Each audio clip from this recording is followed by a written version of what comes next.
Does political insistence that Afrikaans is not an indigenous language hinder transformation and reconciliation in SA? Some argue that it's the language of the oppressor, while activists point out it was appropriated by the apartheid government and belongs to all who speak it. Let's find out what Jan Hofmeyer, Head of Research and Policy at the Institute for Justice and Reconciliation, thinks. Jan, thank you so much for your time. Afrikaans, still such a hot potato topic and still dividing people 27 years after democracy. Is there any way that it will stop being seen as the oppressor's language in the eyes of many people? Yes, well, as you have indeed said, it remains a contested issue.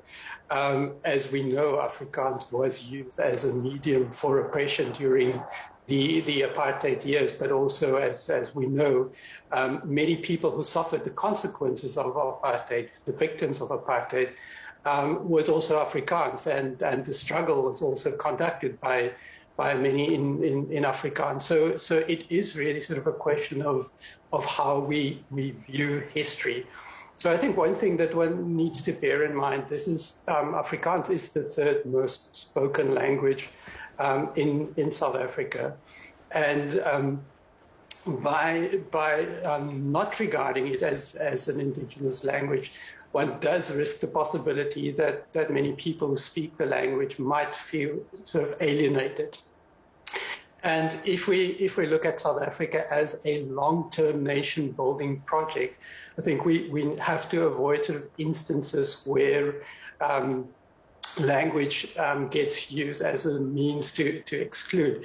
And the discussion over the past week largely relates to the Constitutional Court ruling that was made in the case of the language policy of UNISA, where Judge Majid also sort of indicated that Afrikaans also has its roots in a variety of communities in South Africa, and that it does regard it as an indigenous language. Last week, the member of the Human Rights Commission, advocate Andre Gam, also indicated to your colleague Dan Moyani that they will also reach out to the minister of higher education, also to amend the language policy framework for public higher education institutions, also to include Afrikaans sort of in that policy paper as an indigenous language.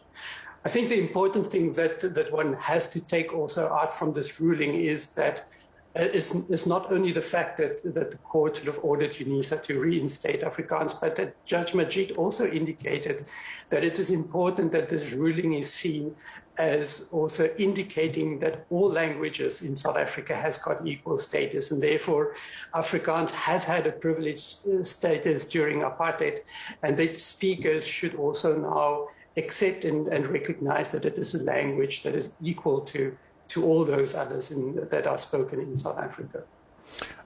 Jan, what steps should have been taken or can still be taken to illuminate the fascinating and really rich history of Afrikaans and not just align it to its apartheid history?